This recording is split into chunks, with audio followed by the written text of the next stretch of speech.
our topic of discussion is gravitation. अगर हम इसको देखें, इस चैप्टर को, चैप्टर नंबर 5 हमारा, हमने 4 चैप्टर्स आपको बताया कि प्री 9th के अंदर किए थे. तो ग्रेविटेशन के अंदर हम क्या करेंगे, हमारा जो पहला टॉपिक ये आ जाएगा वो लॉ ऑफ यूनिवर्सल ग्रेविटेशन आ गया. What is law of universal gravitation? Actually basically gravitation कहते हैं कि ऑब्जेक्ट्स का आपस में अट्रैक्ट होना. Every object in universal attract every other object.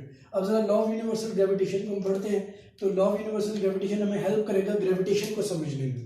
Gravitation is doesn't mean that it is gravity. Gravity और चीज है, फोर्स ऑफ ग्रेविटी. ग्रेविटेशन किसी भी दो ऑब्जेक्ट्स के दरमियान यूनिवर्स में क्या होता है कि फोर्स ऑफ अट्रैक्शन होती है, वो कि एक वीक फोर्स है, इतनी कोई पावरफुल फोर्स नहीं है, लेकिन बड़े मैसेज के अंदर इसकी वैल्यू बहुत ज्यादा बढ़ जाती है. ठीक है जी. अब लिखा जी, every body in the universe attracts every other body by a force which is directly proportional to the product of their masses and inversely proportional to the square of the distance between their centers. अब हम इस बात को समझने के लिए एक example हमने कंसीडर कर ली कि there are two masses m1 m2 और वो अपने सेंटर से एक डिस्टेंस r के साथ सेपरेट हुए हैं. r भी लिख सकते हैं, d भी लिख सकते हैं, कोई भी एक लेटर आप यूज कर सकते हैं. चलिए जी, लेट्स से अगर हम यहाँ पर क्या यूज कर लेते हैं, d.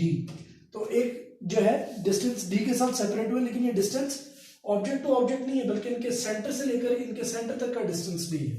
अब according to this particular statement हमें क्या पता लगता है, दैट एफ जी कहलाती है जी फोर्स ऑफ ग्रेविटेशन. ठीक, कुछ चीज मैं पहले इधर समझा दूं, इसकी थ्योरी भी है जो इसके बाद लिखनी पड़ेगी, ठीक है, एक्सप्लेन करने के लिए. लेकिन मैं आपको जो पॉइंट्स इसके अंदर से निकलते हैं वो पहले मैं इधर से आपको रिलेट करने लगा. लिखा हुआ जी, the force of attraction is directly proportional to the product of their masses. Masses क्या है जी इनके, m1 और m2. और फिजिक्स की रूम में और मैथ्स की रूम में प्रोडक्ट कहते हैं मल्टीप्लिकेशन को, वैल्यूज का मल्टीप्लाई कर जाना. m1 और m2 प्रोडक्ट बन जाएगी. और उसके बाद उसने सारे स्टेटमेंट में, और ये आपको ये भी बता दूं, लॉ ऑफ यूनिवर्सल ग्रेविटेशन भी, सॉरी मैंने स्टार्ट में नहीं बताया, ये भी न्यूटन ने ही पेश किया था, जिसके आपने पहले 3 लॉस पढ़े हैं, first law of Newton, second law of Newton and third law of Newton. This you can say this is the fourth law of Newton, law of universal gravitation. तो उसके अंदर उसने न्यूटन ने ये कहा कि डायरेक्टली प्रोपोर्शनल होती है ये attraction to the product of masses, और इनवर्सली प्रोपोर्शनल होती है square of the distance between their centres.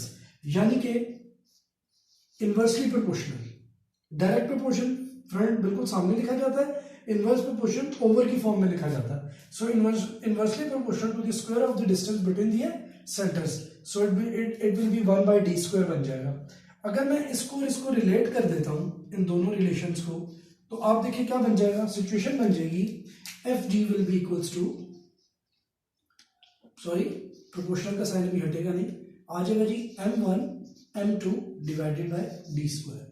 और फिजिक्स की रूम में जब भी आप प्रोपोर्शनैलिटी को हटाते हैं, किसको हटाते हैं जी, प्रोपोर्शनैलिटी को, तो उस टाइम पर कोई ना कोई आपको क्या मिल जाता है, कांस्टेंट मिल जाता है. और यहां पर एक यूनिवर्सल कांस्टेंट आता है, that is G, which is always same at everywhere in the universe. ठीक है जी. इस बड़े जी की क्या वैल्यू होती है, जी बड़े की वैल्यू कहलाई जाती है G 6.673 multiply by 10 to raise power -11 newton meter square per KG square. ये इसकी यूनिट है, newton meter square per KG square. और वैल्यू क्या, 6.673 multiply by 10 to raise power -11. अच्छा, अब फॉर एन एक्सप्लेनेशन हमने कुछ चीजों को लिखना था, वो मैं आपको बता देता हूं कि वो हम क्या लिखेंगे. जो हमने कंसिडरेशन ली है स्टेटमेंट, तो ये स्टेटमेंट कहलाती है जिसे मैं अब रब ऑफ कर, ये लॉ की स्टेटमेंट थी. अब इसको प्रूव करने के लिए मैं क्या लिखूंगा, मैं लिखूंगा जी सर्टेन सिचुएशन में लिखूंगा जी, कंसीडर टू मैसेज. कौन से मैसेज है, m1 एंड m2. ठीक है जी, separated by a distance d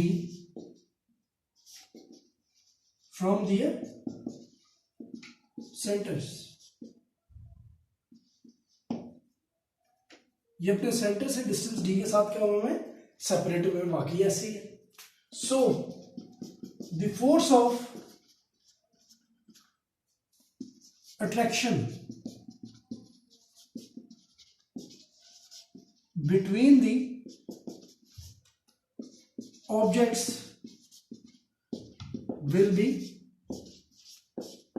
F G का नाम इसे हम दे देंगे क्योंकि फोर्स ऑफ ग्रेविटेशन है ना, सो दैट क्या हो जाएगा जी, so that F G is directly proportional to m1 m2 by statement, and F G is inversely proportional to D square when we related, मतलब इन दोनों को कंबाइन कर देंगे, combining 1 and 2, F G is directly proportional to m1 m2 by D square, and when we remove proportionality and replace it by equality, there is a constant arise which is known as universal constant जी। इसे कहते ही gravitational constant है और ये universal constant कहलाता है, ठीक है जी, that is gravitational constant. और ये ग्रेविटेशनल कांस्टेंट की वैल्यू क्या होती है 6.673 multiply by 10⁻⁻11 newton meter square per KG square. तो यहाँ आपका law of universal gravitation complete हो जाता है। तो कल हम इसी लॉ की मदद से approximately mass of the earth find out कर लेंगे, यानी विदाउट वेइंग इट हम एज्यूम कर सकते हैं कि जमीन का तकरीबन इतना मास होगा। तो बाय मैथमेटिकल वैल्यूज आप देखिए हम इस चीज को फाइंड आउट कर लेंगे। तो आज के लिए आपका टॉपिक ये कंप्लीट हो जाता है, that is law of universal gravitation. What is gravitation? It is the attraction among any two bodies, यानी कि कोई भी दो बॉडीज हैं यूनिवर्स में तो उनके दरमियान अट्रैक्शन होगी। जैसे सितारे हैं इतने सारे, तो हर एक सितारे के दरमियान ये फोर्स लाई करती है, हर एक इंसान के दरमियान ये फोर्स लाई करती है, हर एक ऑब्जेक्ट जमीन पे क्या और जमीन के बाहर क्या, हर ऑब्जेक्ट एक दूसरे को अट्रैक्ट कर रहा है by a certain force. This force is known as force of gravitation. So इसे लॉ ऑफ यूनिवर्सल ग्रेविटेशन जिसे कहा जाता है, न्यूटन ने पेश किया, उसकी पूरी की पूरी स्टेटमेंट और एक्सप्लेनेशन आपको गिवन है। तो जब भी पेपर में आएगा state and prove law of universal gravitation, तो आप इसको कंप्लीटली एज इट इज लिखेंगे। Thank you so much, Allah Hafiz.